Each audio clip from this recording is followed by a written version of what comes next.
Hello.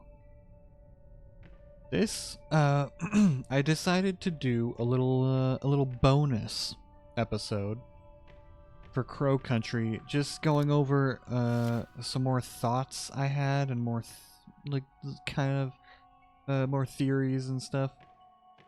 Uh, just, just to point out things that I've noticed, because since I've completed the series of, these videos, where I finished up the game finally, and I replayed it.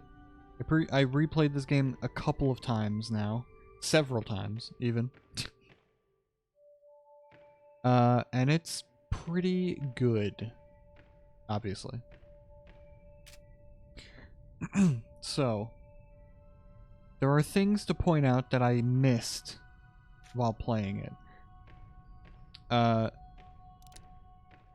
Like for example, I think I did this in my playthrough, but I completely missed it. I completely didn't even like register what happened. So if you go in the shower here and you turn on the water, her hair dye gets washed out. So you could see the purple goop on the floor. Her her purple goop in her hair came out. So yeah, it was just hair dye. And this is the hair color that Elaine has, because she is Elaine, like the whole time. That was sort of the point. And her purple hair was just hair dye. So yeah, it's a cool little detail that you can just wash it out for the rest of the game, which, is basically just confronting Edward Crow and that stuff. So this is a different save file where I experimented with a couple things. First of all, if you'll notice over here, there are only 3 vials of the cure. And over here, you can just see the set of photos. It's Tolman, the engineer, Crow put in charge of the root excavation. The next one is a photo of me. When did he take this? Julie Barron, the lawyer hired by Elaine Marshall's family. Marvin Trumbull, he's responsible for Crow's fake gold mine. Douglas Pike, he was in charge of building the actual theme park. And finally, Harrison James. He was the police officer sent to look for Edward Crow. So, if you notice, Arthur is gone. And,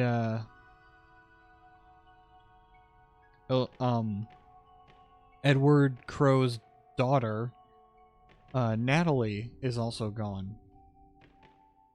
Because they're dead. So in this game, you can actually just, if you don't help them, because when you meet Arthur for the first time, you can choose to, give him a med kit and help him out. Take him to your car where he'll be safe, And that's how you save him. And for Natalie, she's all like sick when you meet her, so you can give her one of your antidotes here to help her out, and that will heal her up. But I just wanted to see what would happen if I ignored everybody.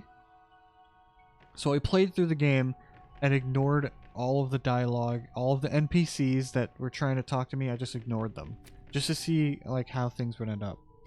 And with NPCs like Arthur, I would ignore him and not help him out just to see, I don't know, if there's anything different. Which there was. He just is gone. for the most part, I don't think the NPCs ever like mention like nothing really changes narratively, you know? It's just at the end when the characters get their vials of the cure and stuff, and and there's that shot at the end, you know, where they're all around and in Elaine's car, you know, drinking the vials and stuff, drinking the cure. They have all the people that were saved, and Arthur and Natalie are just not there. So yeah, nothing really changes narratively though. Everything that like is the same pretty much. They just, no one even really acknowledges that they're dead, which is a tiny bit disappointing. Just a little bit, you know. I would figure that Edward Crowe would be a little disappointed that his daughter is dead. But you know, Harrison dies no matter what. You still find him in the same place. He got shot by Marv, you know. And the funny thing is, I actually ignored him when you first meet Harrison. He's like got his bike, and you walk out of whatever area you're in. He shows up in the center of the park where the big animatronic crow is, and you could talk to him there. But if you ignore him, he'll stay there for the rest of the game until you talk to him, or until you know, come down here where you find him where he was dead with the gunshot wound. And that is kind of an exploit, because no monsters show up in that area with him there. So that's a pretty interesting way to get through the area if you don't want to deal with any of the monsters that show up during the game in that particular area. It's a pretty big exploit, really, if you want to. The only reason why Tolman and Julie, the lawyer, is still alive, because I actually needed Julie to be alive, because she needs the help with the boat ride to get the battery. So you kind of need her around. You can't just completely ignore her. And Tolman, you know, is just there. He just shows up. So that's interesting. Now, another thing that I've done here is I've played this game several times to get the other rankings, because I got a B+ or whatever before, whatever it was, for my first playthrough, and unlocked the crowbar, which I believe I showed off. But then I did the other ranks. I got the other ranks. I got all of the achievements and stuff now. Because this game was that fun that I wanted to replay it a bunch of times. So here's where spoilers come in. And I mean, I've already been talking about spoilers because, you know, you should be watching this if you've played the game yourself or watched my playthrough of it or any other playthrough of it. This is your warning right now. I'm gonna spoil the rewards that you get with the different ranks and stuff. So here we go. You turn on bonus oh, I also I also got all 42 of those little glass crows for whatever it was called, Crow Adventure or something like that. I don't remember. Crow Crusade. I can't remember. But so I'll show off the reward that you get for that too. You know, if you want, you know, I'll do that. So I don't know. Skip ahead if you want to just get to the other stuff where I talk about some pros of the game and some cons of the game, because I actually have just a couple of, just like there's 2 problems that I have with this game. The rest of it is great. But, okay, here we go. Here's the bonus items that you get. So, the first one you get for like a B plus or whatever is the crowbar, which I've shown off, I think. Then for an A plus, you get the crow launcher. And then for an S rank, you get the crow wings. Now, I was very... This is actually one of the things I don't like about the game. The reward for S rank is not very good. I mean, you know, compared to the crow launcher. I think they should have switched these two. Like, I'll explain. So for the crow wings, they just allow you to fast travel between the, so I'm gonna, so you see she's got crow wings now and this crow launcher. And this is my first problem. I think they should switch these two. I think for a B plus, you should have gotten the crow wings, because it is very, very helpful. You get to fast travel between save rooms, so you can get through any of these locations. As long as it's a save room, you can fast travel to it, which is very useful. Okay, don't get me wrong. It's extremely useful to do that. But the crow launcher is broken, pretty much. Like, so what it's a grenade launcher, so you shoot it and it explodes. Just as long as you know, just make sure you don't stand near it when you do it. But and the thing is,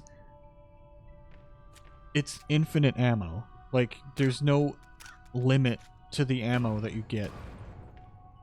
I would think it's a little, I think it would be less powerful if it was only like, okay, you only get 10 of these throughout the entire game, so use it wisely, you know what I mean? Like, you don't get to reload these after 10 uses. Then it's completely useful. Then it's completely useless. You know what I mean? So, but the thing is, this thing is so overpowered, because I use this to get the S rank, essentially. I beat pretty much every boss battle, every enemy I came across. I was just like, boom, alright, just run away, keep your distance, and just shoot a couple of these at them, and they just blow up. And it's very powerful. So you could kill pretty much any enemy with this. And that's basically how I got, or it's, you know, it's a part of the reason I got the S rank in the first place. I just think it's weird that they decided to give you this launcher first, and then the crow wings is the S rank reward. I just think that's really weird. I don't know why they decided to do that. Because, like I said, the crow wings are helpful, but they're not, like, overpowered. You know, like, you still have to leave the save rooms and get yourself into danger in order to, like, get to places. So, like, okay, you're in the fireplace, Crow's Lounge, you know, the fireplace, save room. You know what it is. Actually, I'll fast travel. Wait. Maybe not yet. Okay, so let's go here. So you just fast travel, essentially. That's what it is. So let's say you need to get across the map. It's like, okay, I'm over here, but I need to get I need to get all the way over there, near the submarine area. So you can go over there. You could just fast travel. You don't have to travel through all of the enemies and all that. You could just fast travel over there. That's fine. But you still have to leave, and there will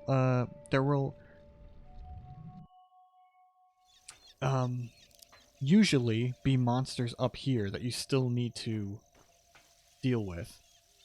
So you could fast travel to the submarine, but it's like, okay, well, I need to get to the arcade room over there. I need to get to the arcade. So yeah, it's a lot less distance for you to run. You could just fast travel over here and then run over that way. And just get in there. But again, you know, you're still in danger. You still have to like avoid the monsters and stuff. Oh, sorry. That was my controller.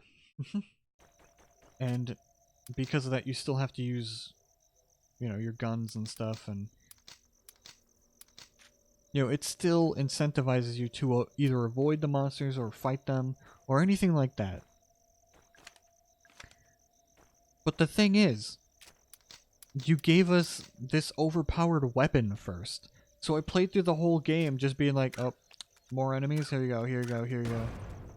And just all of them are dead. Just all of them are dead. This thing is completely overpowered.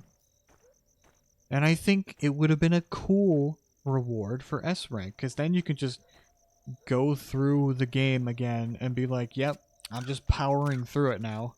I'm just killing everyone. Just killing all the monsters very easily. You know? I just think that they should have swapped them. I think it's very weird that they would give you the crow wings, because it was kind of disappointing when I got it. Because it's like, for, you know, oh god. The reward for like a B plus or whatever was a super cool overpowered weapon. So what are the crow wings gonna be? Because they give you the name of it first, I think. Like you unlock the crow wings if you get an S rank. And I'm just sitting there like, what are the crow wings? What do they do if a B plus gives you this cool overpowered weapon that has infinite ammo? You know, like what are the crow wings gonna do? And it's just, you know. Oh yeah. I completely forgot. I also ignored the telephone calls that Edward Crow was doing, so so that's why he's still going. He's still trying to contact me, but I ignored it. This is the area that I was talking about, that Harrison first shows up in. You exit the area, he's like standing here, and you can talk to him. But if you ignore him and go through here or any other area, and you go back, he still shows up like right in front of you. He'll show up like right here, facing you. Still just waiting for you to talk to him, but yeah, I ignored him the whole time, and nothing really different happened. Nothing changed. Other than none of the monsters were over in this area, which is what I was saying. As long as Harrison was here, which he disappears when you talk to him, after you talk to him, because he like goes to look for Natalie. But if you choose to leave him here and just not talk to him, then no monsters appear in this area. So it's a little bit of an exploit for you. If you decide to play this game yourself, you know. Actually, let's see what he says. Hello? The first guest emerged in the pool 2 years ago. Okay, so yeah, he's just continuing the stuff that I ignored. This is just the normal dialogue that he has. You could just ignore them, I guess. Anyway, so yeah, that's one of the problems I have with the game. I just think, again, it's not even really a big problem. Like, the game is still great, by the way. I just think it's a little disappointing. The S rank, and the only thing that I can think of is that maybe they did this for like a speed run kind of game. For a speed run. You know how like in Crash Bandicoot Warped, when you defeat Neo Cortex, the final boss, for the first time, you unlock a power-up. Every time you defeat a boss battle, you defeat a boss, you get a new power-up. And they're usually pretty cool, they're usually pretty useful. But the power-up that you get for defeating the final boss is just a you know, a button for you to like run faster. As long as you push this button, you run faster. And it's like, at first you might be like, well, wait, what? That's it? That's the reward we get? That's the power-up? You just run faster? But it's for the time trials, specifically. The game wants you to go back and do the time trials of the, of all the levels. And you can do it easier now that you could run faster. You can do them... You could still do them before that, but, you know. Oh, see, there's still monsters in here. I'll demonstrate. Bam, he's dead.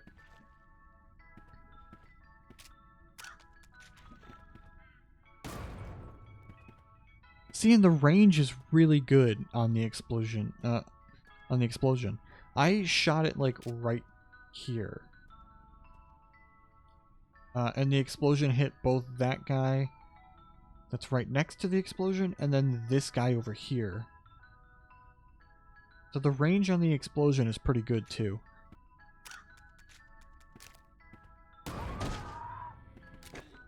It's just crazy. It's just like, yeah, whatever. Just kill them all. It's insane. Alright. Well, anyway. So yeah, this is another thing that I pointed out before. Ilana, Emily. Nope. Typical. Because they didn't have Elaine. It goes straight to Emily. That's another thing I love about the game. And it has some foreshadowing about it. Like that. That I can point out, actually. There's some stuff that I want to point out. That's some cool stuff that I noticed on a replay.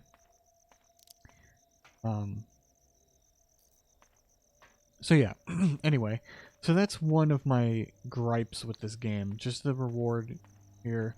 I think maybe, it's a possibility that these crow wings are just to get through the game faster, so that you can maybe replay it again and this time get, you know, try and do like a speed run of the game or something. I don't know if that's true. I don't have any proof of that. That's just speculation. That's the only reason I can think of that would justify getting these as an S rank reward.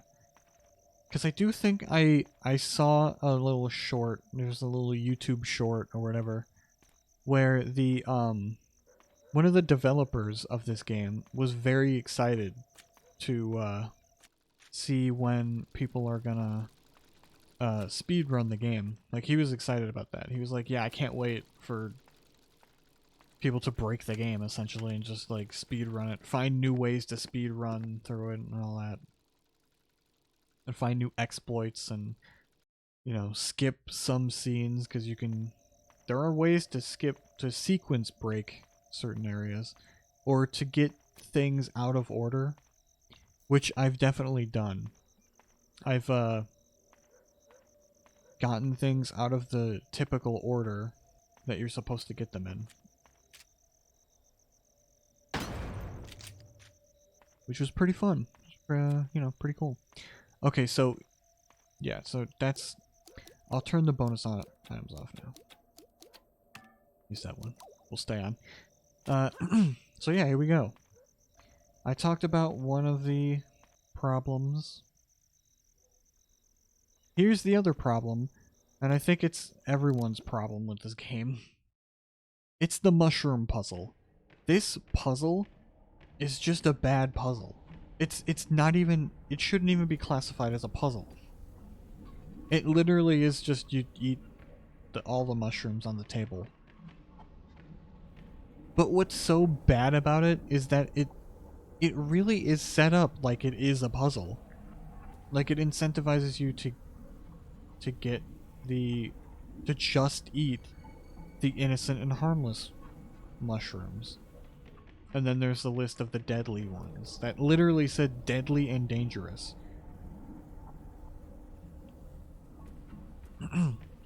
So, and I'm not the only one who thinks this, because I looked it up. That's how I was able to understand how to solve this room. And you just have to eat all of the mushrooms, and that's it. That's how you do it. Like, there's nothing about this that's good or like interesting or makes you feel smart for solving it. It makes you feel bad for solving it. It's just like, really? That's it? That's stupid.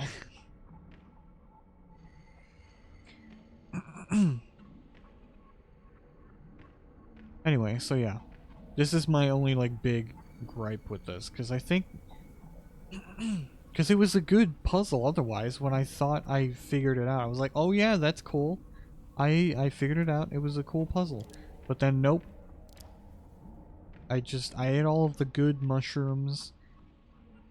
And I think before I said that maybe if you eat a poison mushroom first and then you're supposed to eat the good mushroom and then you get healed and then you just keep doing that over and over again. But no, you don't get healed when you eat the good mushroom. You eat the poison mushroom and then your condition goes down to like caution or whatever. Or you get poisoned or whatever. And then you can eat one of the good mushrooms and then just nothing happens. Because the mushroom is harmless. So yeah, you have to use some of your med kits in order to survive this area.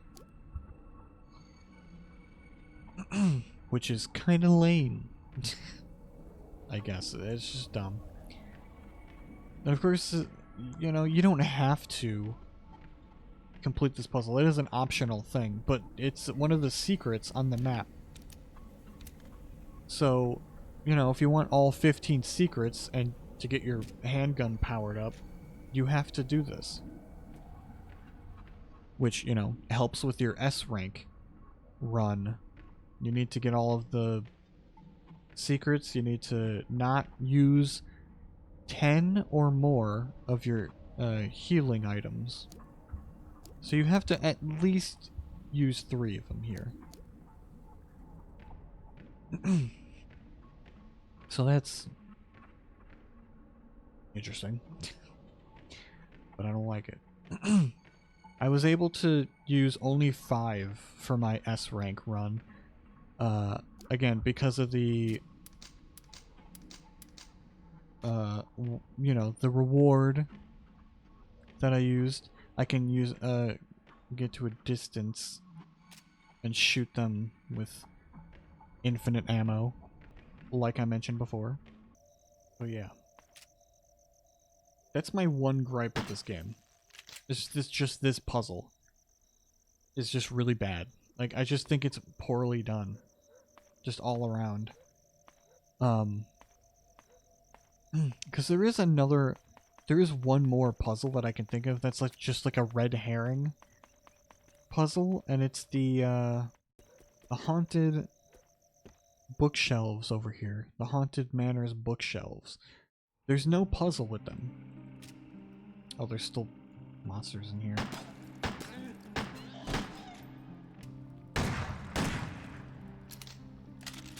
Alright. Anyway, I'll actually explain why there's still monsters around, even though there shouldn't be at this point, if you've killed them all, but I'll explain later. Also, okay, so sorry, one thing at a time. Alright, so you have these bookcases. This one says inconsequential, yeah, by Anonymous. You can take the book out, and I think nothing happens. In this one, because it says inconsequential. So you have to look at the titles. And this one says History's Deadliest Poisons. So if you take that book out, because this also has a mechanism, poisonous gas comes out and hurts you. And then you got, okay, inconsequential. I guess that's it, but it's weird. Alright, there's this one. The Flames of Hell. You pull this one out, some flames come out. You know, you get burned. And where is the spike one? I thought there was a spike one.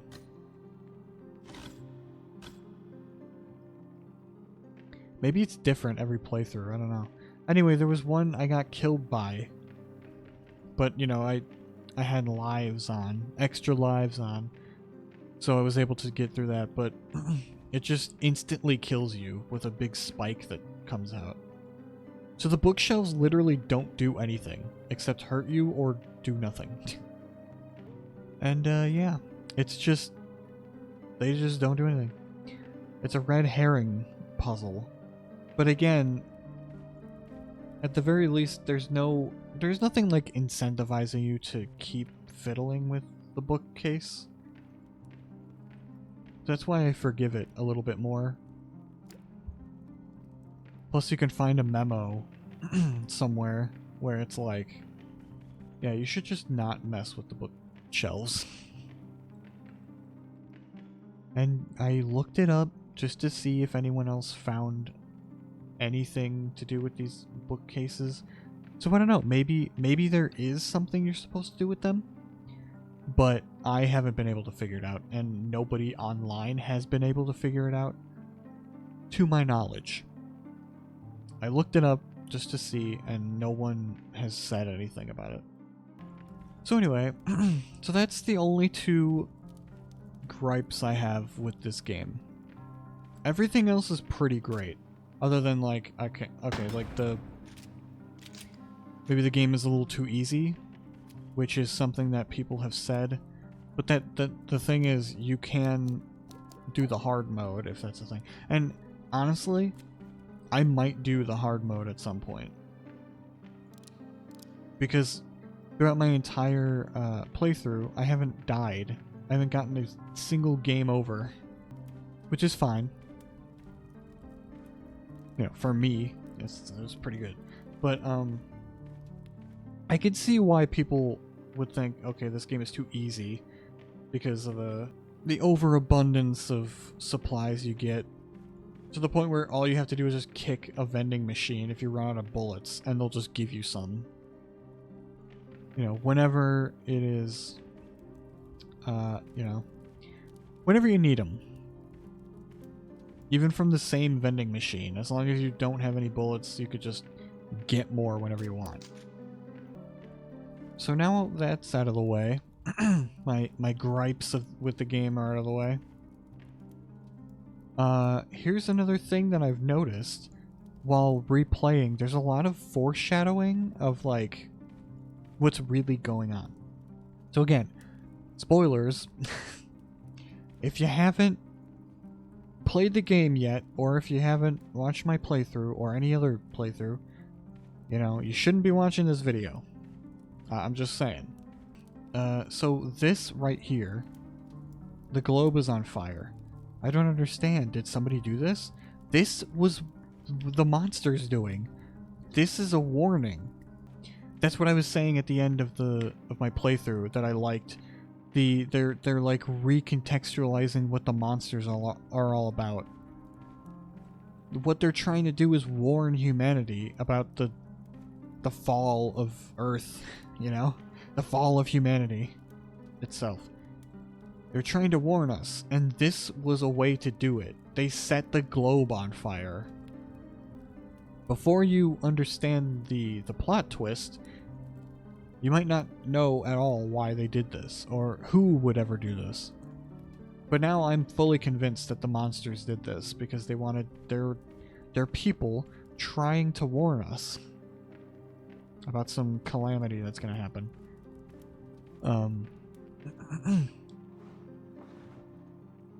Also, in the start of the game, I completely didn't even... God.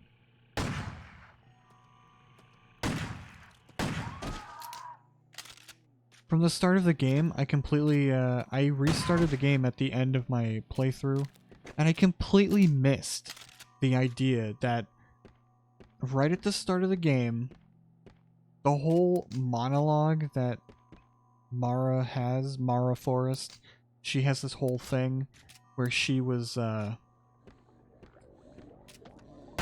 talking about...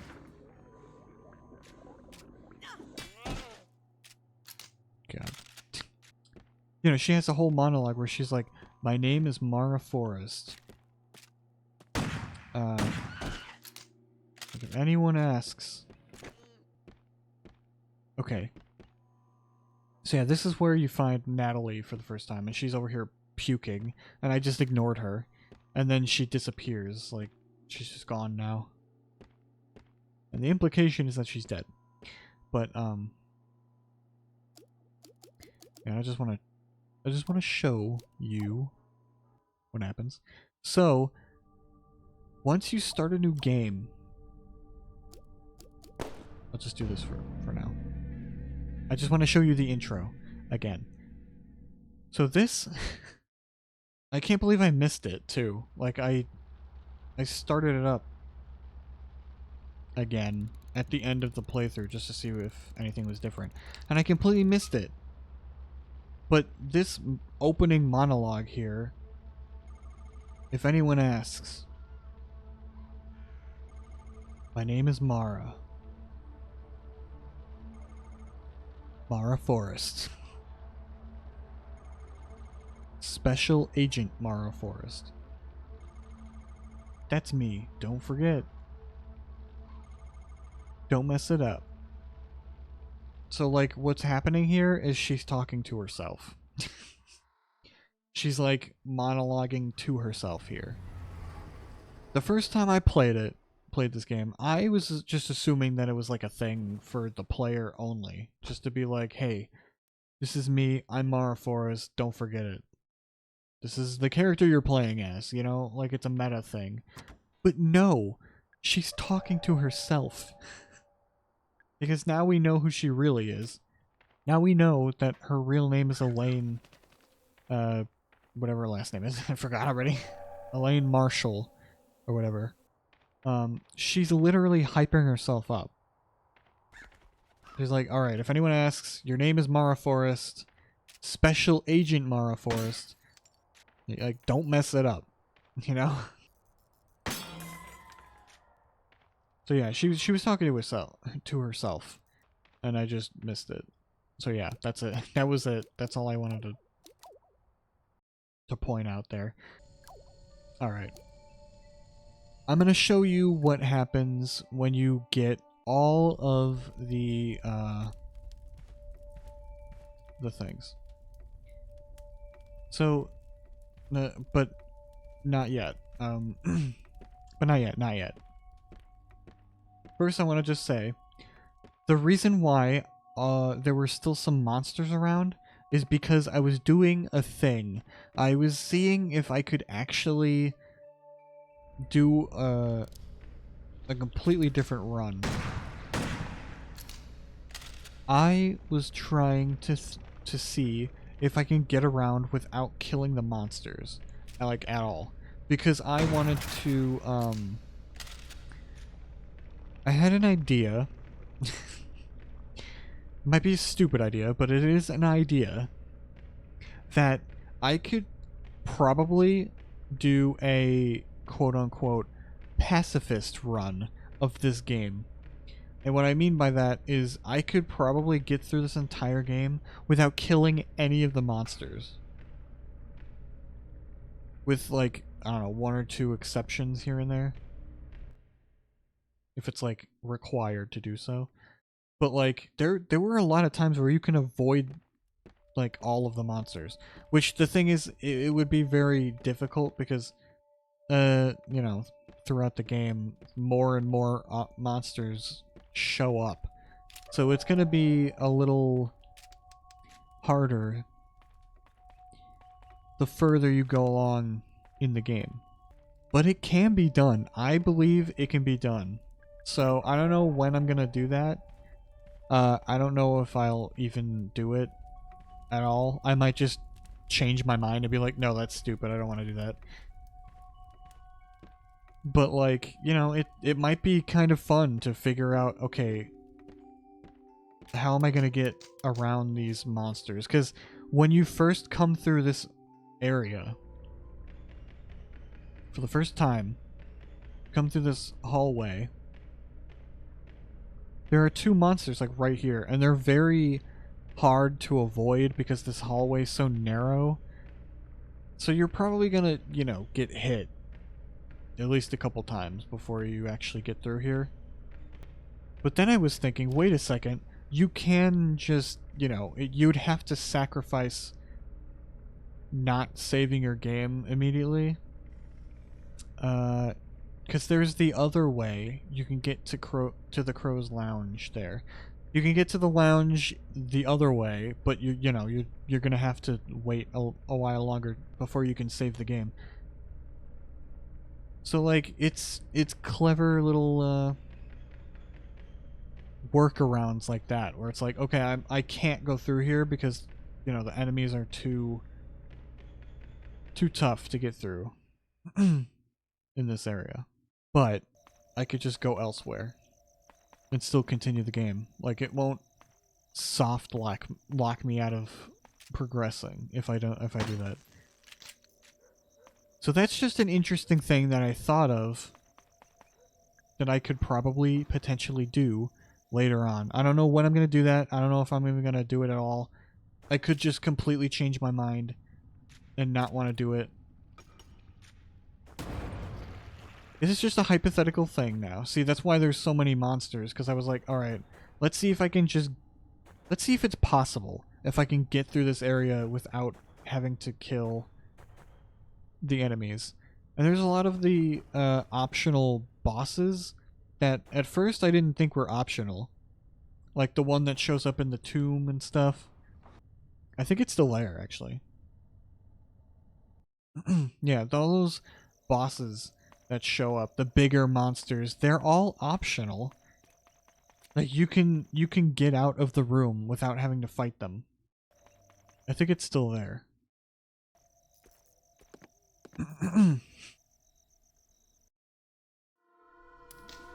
Yep, still here. Because you can... There's a way to get out of it. Like, he locks the door if you, like, it locks the door once you do this, but you can still get out. Like, you just have to lure him over here, and then you can come over here and do this. Pull out the handle, and it opens the gate, and you could just leave. You don't have to fight the guy. You know? Not really necessary. So yeah, it's a cool thing that you can do. And I was thinking about it, I was like, I mean, it's a challenge. That's the whole point. But I think I could actually do it. So we'll see. I don't know if I'm going to do it. Maybe I can. Maybe I decide that's stupid. That's a stupid idea. We'll see. There's also, like, other things that I can point out that are, like, foreshadowing. Where the game is, like, telling you how things are. Alright, hang on. Alright, I'm gonna demonstrate.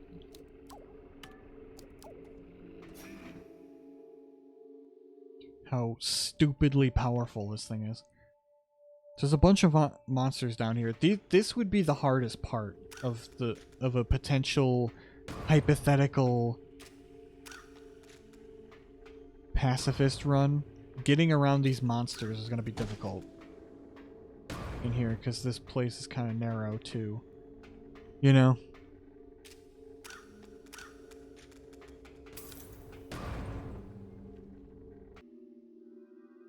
But like in Tolman's office, there's the radio that you see where the antenna is cut off.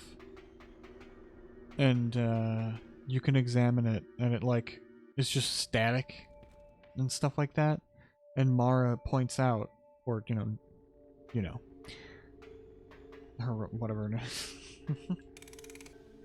Elaine points out it's because the antenna has been cut off, and that's literally what's going on with the roots. The roots are like antenna, like what they said, and because they've been cutting them so much, it's like it's messing with the. Oh, look at that!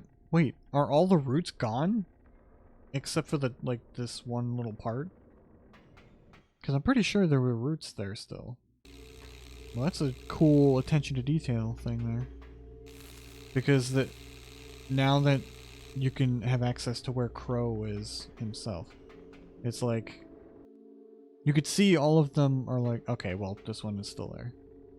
So never mind. But anyway,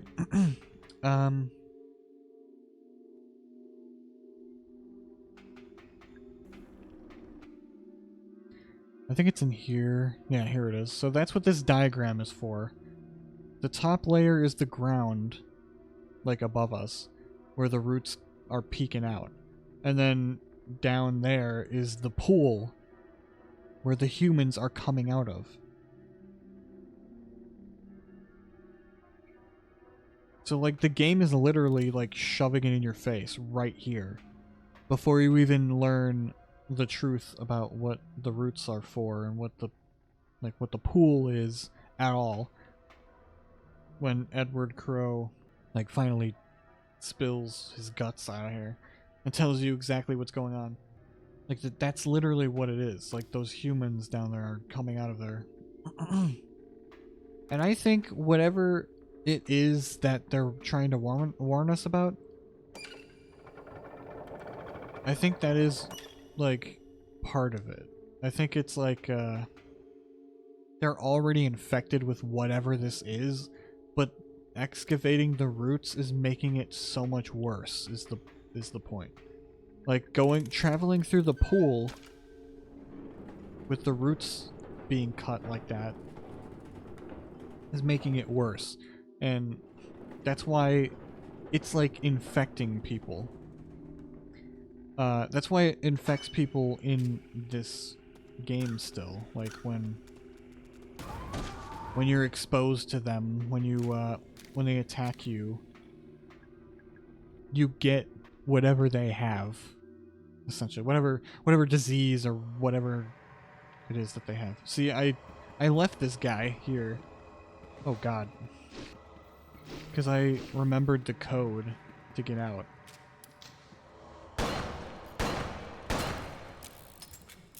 So you can, escape. Oh god, that's disgusting. Anyway, so, yeah.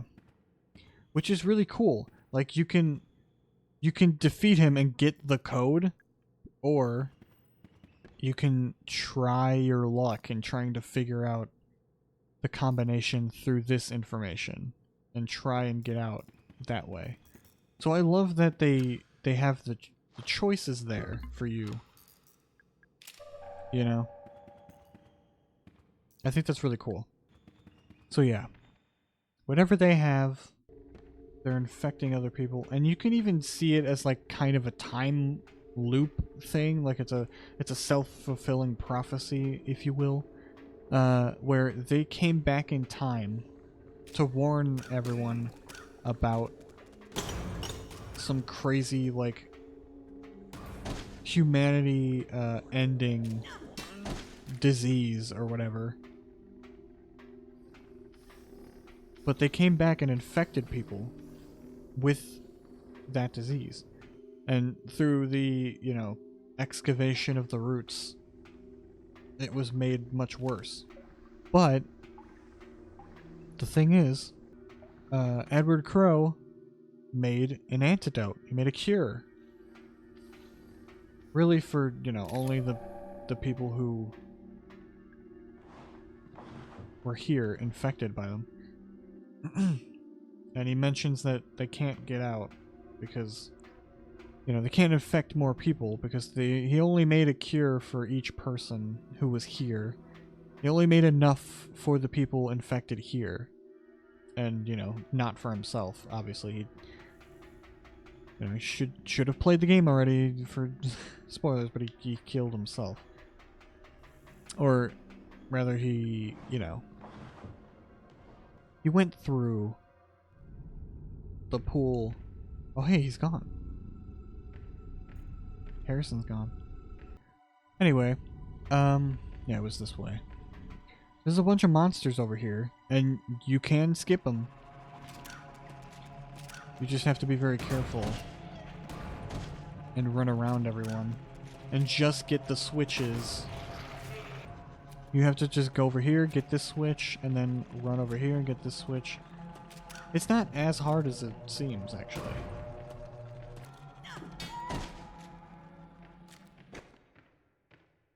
You know? So it can be done. That's all I'm saying. It can be done. You can get through this area. Anyway, yeah, so it's just a bunch of cool stuff like that. Where you're just like, that was actually foreshadowed here a little bit. And, I don't know. I just think it's really cool. Okay. I have no idea if that healing pool counts against your heals that you have to, like, cut down on in order to get a better rank. Yeah, I have no idea. I assume it's just the med kits that you can't use. You can only use a couple of them. You can't go over 10, I think, in order to get the S rank. Oh, see, he's calling again. Oh, wait. It's because I reloaded the save file. Never mind. Never mind. Dumb.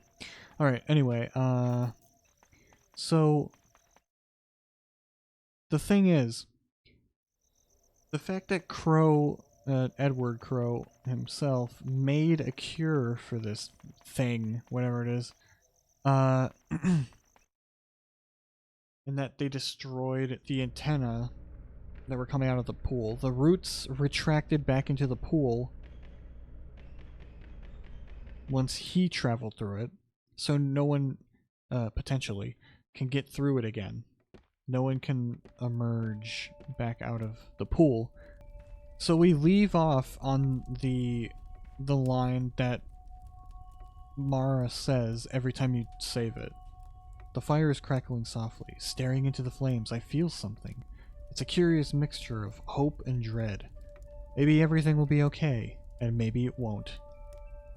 And that line, throughout this entire game, she says it whenever you're going to save it. And, yeah, you could say that she feels that way every time, but even at the end of the game, when everything's, like, seemingly okay, it could very well be not okay. Like, the apocalypse could still happen. You know, like, humanity could still very well be doomed. And we haven't really saved it all, like, throughout this entire thing. You know? So it's possible. That's what that line means at the very end, when she's drinking the cure, and it's like, yeah, everything's great now. Everything turned out fine. And maybe things will be fine now. Maybe the fact that Edward created a cure, maybe we did actually change the future. You know, after all this, maybe the future will be better. Or maybe everything that happened here is just a part of why the future turns out the way it does. We'll never know.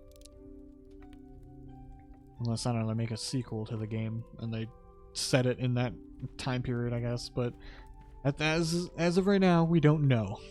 And we might never know. You know?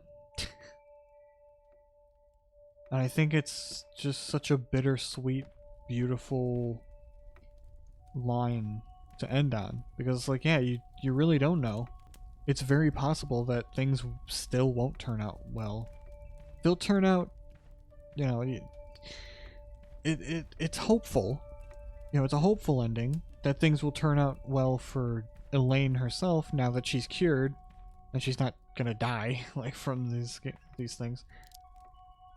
And you've saved all the people that you can, like Julie and Natalie and Arthur and Tolman are still alive.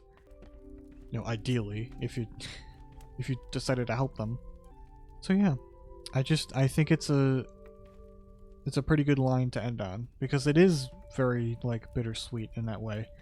It is very like it's hopeful, but it's also like you know, we could very well be wrong. Like things could still turn out pretty badly for us. For her and for us as humanity. Like you know, like it's still kind of a like a melancholy kind of line, bittersweet melancholy line to end on. And I love it. I think it fits. And I love the characters themselves. Let's just gush about them for a second. The characters are great. Mara herself, Elaine herself, is a great protagonist. Very endearing, very likable. She's just a huge dork. I think I pointed that out before. She speaks to inanimate objects as if they're her friends and stuff, and it's just funny. She's just a fun character. I like her a lot. She apologizes to the... Oh, God. That genuinely scared me. Oh, my God. Oh, my God.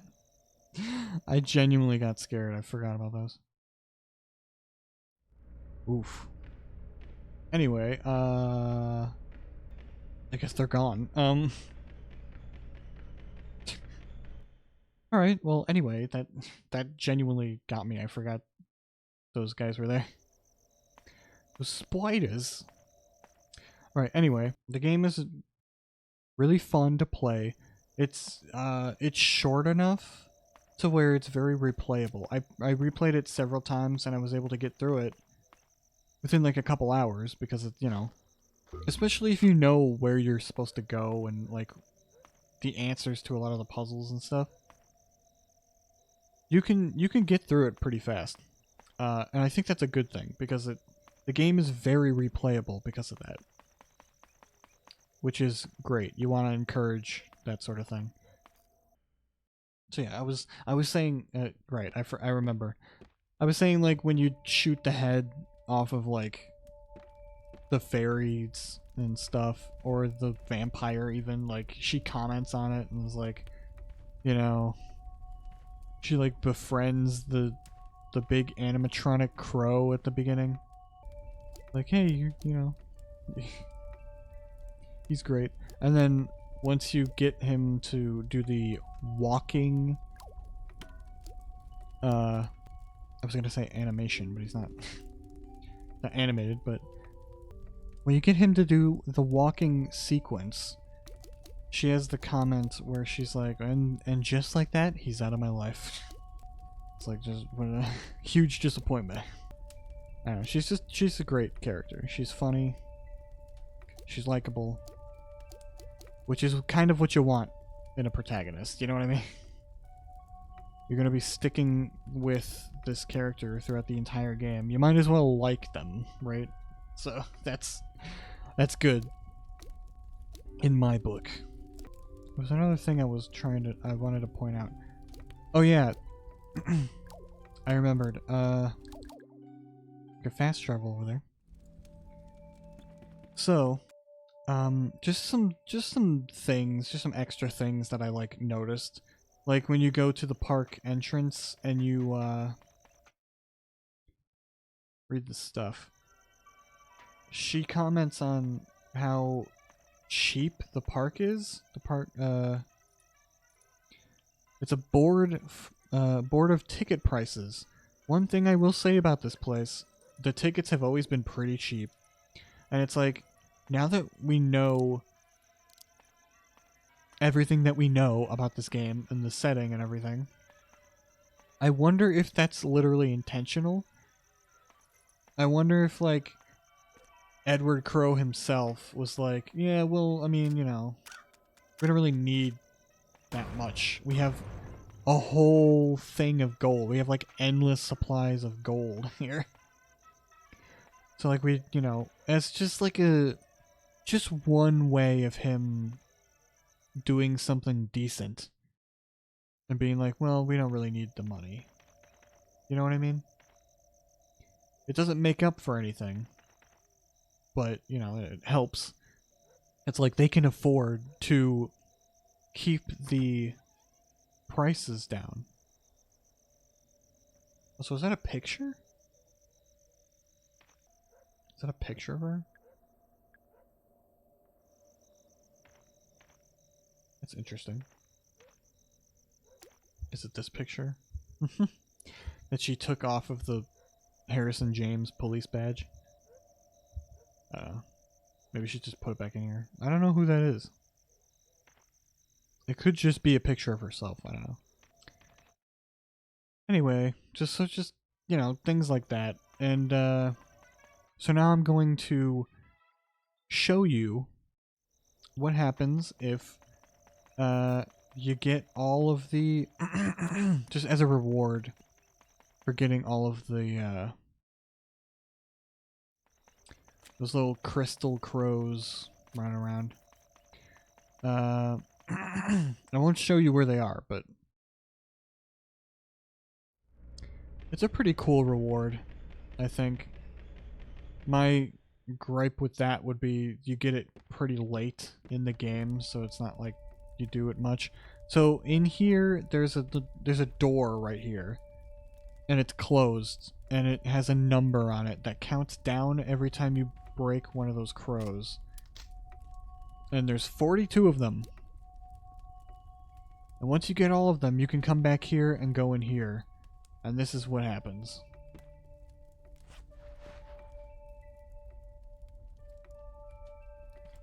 You get a new costume. Oh, but she doesn't have the horns. That's interesting. That's weird. You're supposed to have horns. I don't know. Maybe it's because I'm wearing the running shoes, or maybe it's because I've got her hair isn't purple anymore. I don't know. But this is the so you get this new costume and a laser gun with infinite ammo.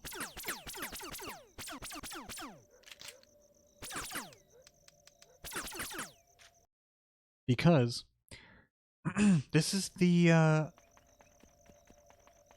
character that you see in the arcade. There's a poster of her. Hang on, I'll show you.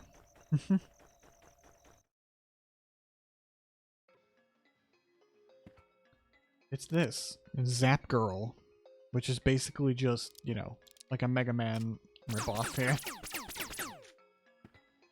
Kind of.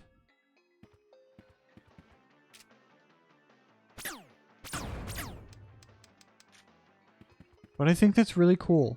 It's a really cool reward. You get a cool laser gun. That's pretty awesome to me. But the thing is, you get it pretty late in the game because you need to. There's at least one crow in like every room. I won't show you where they are. I already gave you like a little glimpse before, but as an accident, you know, as an accident. There's one in every like big room here. There's one in every room, I think. One in every area, at least. Sometimes there's two in one area. There's usually just one. So yeah, I think that's just really cool. But you unlock this pretty late in the game, and you can't like replay the game with this unlocked. You know, you have to get all of the crows. You have to shoot all of those little crows in order to get it every time. Which is like, you know, I wish they could like give you that. Just give them the outfit. You know what I mean? Give me the outfit and give me the laser gun for another playthrough. That would just be really cool. That's all I'm saying. So yeah, that's the game. And those are my thoughts on the game. My final thoughts, at least, you know, my further thoughts. Because I don't know, maybe if I play the game more and more, maybe I'll come to other conclusions about the game and everything. You know, so maybe it's not my final thoughts, but they are pretty good thoughts. Anyway, so yeah, that's it. That's all I got. But I just wanted to gush more about the game because I played it several times now, and I just really like it. I think it's a very great, charming game. Great graphics, great characters, great music. Very atmospheric, very creepy when it needs to be. Very, you know, I don't think I gushed about the music enough, but here we are. I love the humor. Like, the game is humorous. It's got a lot of, you know, it's got a sense of humor. It's just cool. Yeah, I think it's probably just the hair, I guess. She's supposed to have horns, but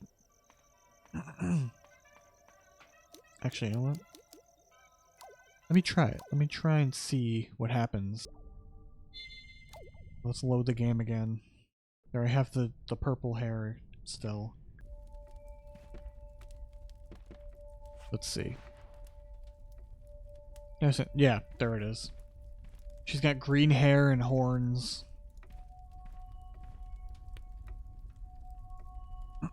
So yeah, it's pretty cool. So yeah, basically those are my only gripes with the game. Yeah, it just doesn't even work now. I think that mushroom puzzle sucks. It's just not a good puzzle. It misleads you into thinking that there's a puzzle, but there really isn't one. It's just dumb. It's just a dumb puzzle. But again, it's like the only one that I can point to that I didn't like. Every other puzzle is like, okay, cool, cool. You know, it makes you actually feel like you accomplish something when you solve a puzzle, and it's great. But with that one, it's just disappointing when I solve it. I don't like it. And the bonus items. I think they should have swapped these two. I think it would have made way more sense to have the crow wings as a secondary reward. And then the crow launcher being this super cool, overpowered,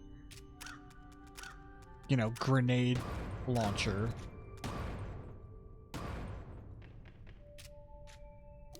Like, that should have been the S rank reward. I don't know why they decided to give you that one first and then the crow wings. I just think they should have swapped it.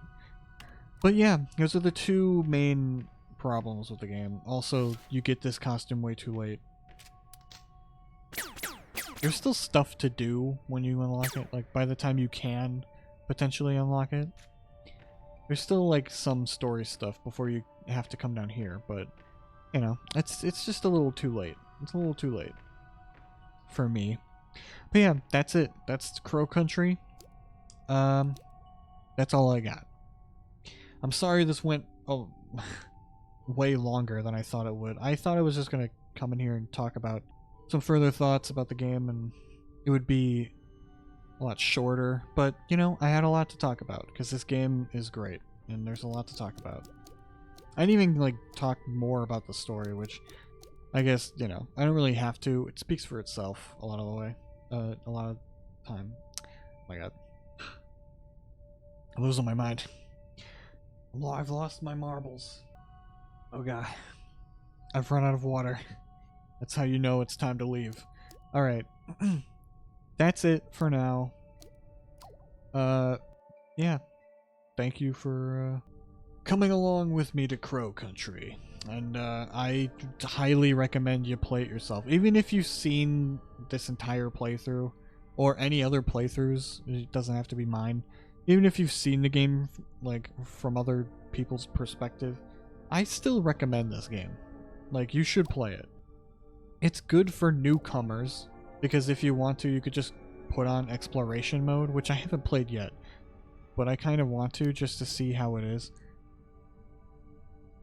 It's basically just you won't be attacked by the monsters. I don't know if there's still traps around, but at the very least the monsters won't be around. Survival horror is still a little too easy, I think.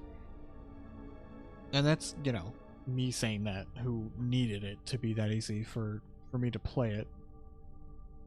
But, you know, as I was going through the game, I understand why people were saying that it's too easy. So that's kind of three things. But like, it's not something that I really dislike, actually. So yeah, back to the two thing. It's just back to those two things that I dislike. This one I don't dislike because there's a hard mode now. As far as I'm aware, when the game launched, it was just exploration mode and survival horror. Which is the like normal mode, and this is the easy mode. But now there is a hard mode. Resources are more limited, and enemies are more aggressive. So like, you know, if you're playing this game and you're like, this is too easy, they're throwing supplies at me. Like, I want to stress out about those things and stuff.